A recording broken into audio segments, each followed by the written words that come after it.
Қымбатты қалайық, бүгін әлеуметтік желіде көптеген талқыға түсіп, әртүрлі адамдар пікір білдіріп жатқан қазақты қалай басқару керек деген кітап төңірегінде менде де пікірімді білдіре кетейін деп отырмын. Бұл кітап орыс тілінде шығып, көптеген танымал кітап дүкендерінде көрнекі жерлерге қойылып, сатылып жатыр екен. Бұны көрген кейбір көзі қарақты оқырман қауым ашуланып жатыр. Себебі ол оңай дүние емес. Біздің өткен аянышты қадымыз, аянышты тарихымыз, қасірет көрген күндеріміз, отарда боданда болған замандар, соның барлығына қиянатшыл отарлаушы елдің қалай бізді отарлағаны туралы құрған жоспарлары, стратегиялары туралы баяндалса керек бұл кітап. Отарлаушы империалистік көзқарастағы елдердің жайдан жай отарлай салғамай, үлкен жоспарлар құрып іске асыратыны белгілі. Сондай үлкен жоспарлардың негізінде қазақ халқы көптеген ғасырлар бойы империялардың отарында болып келді. Енді бұл кітапты көре салып қазақтың сағы сынып жатыр, намысымызға тиіп жатыр. Бұны не үшін басқа тілде төрімізге қойып тәуелсіз алған елдің не үшін насихаттап жатырмыз деп өзіміздің қаракөз ағайындардың ашулануы заңдылық. Осыны осылар маған да оңай тиіп отырған жоқ. Мен керісінше бұл кітаптың өзіміздің пайдамызға жарассақ деген тың пікір айтқым келіп отыр.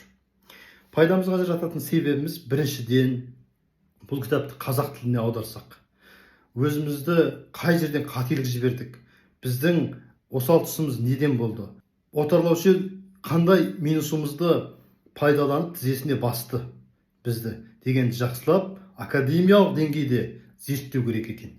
Бұл бір жағы ол жайдан жай зерттеу болған жоқ, мен біліп отырмын. Қазақтың бүкіл менталитет болмысын зерттеп, жаңағы анау бір ауыз әңгімеде көп айтылып жүрген дүние бар ғой, қазақ ана сексеуіл туралы аңыз бір-біріне соғу керек деген сияқты.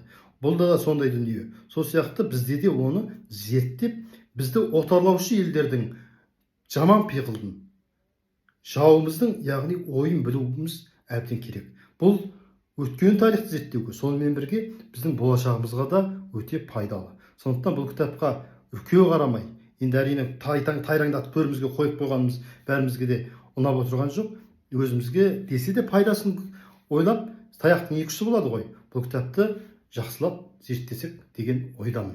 Екінші жағы, осы құсап төріңде бітіп күнді алдында тұрса, кез келген қазақ, мейлі ол орыс тілді болсын, қазақша білмейтін адам болсын, қазақшылықтан кеткен адам болсын мейлі, қазақты жек көретін ішінде комплексі бар, сондай қазақ болсын.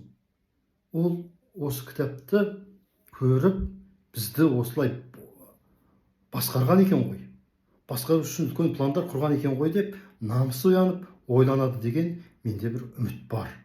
Сіздер қалай ойлайсыздар, қымбатты тыңдарман қауым? Пікірлеріңізді білдіре отырыңыздар. Бұл менің бір кішкентай қоса кетейін деген бес тиыным. Қате болуы да мүмкін, десе де осылай істегеніміз дұрыс болады деп ойлаймын. Сіздермен болған Нұрдәулет Есеғазы, Қазақ мінезі каналы. Видео ұнаса лайк басыңыздар, каналға жазылыңыздар, таратыңыздар.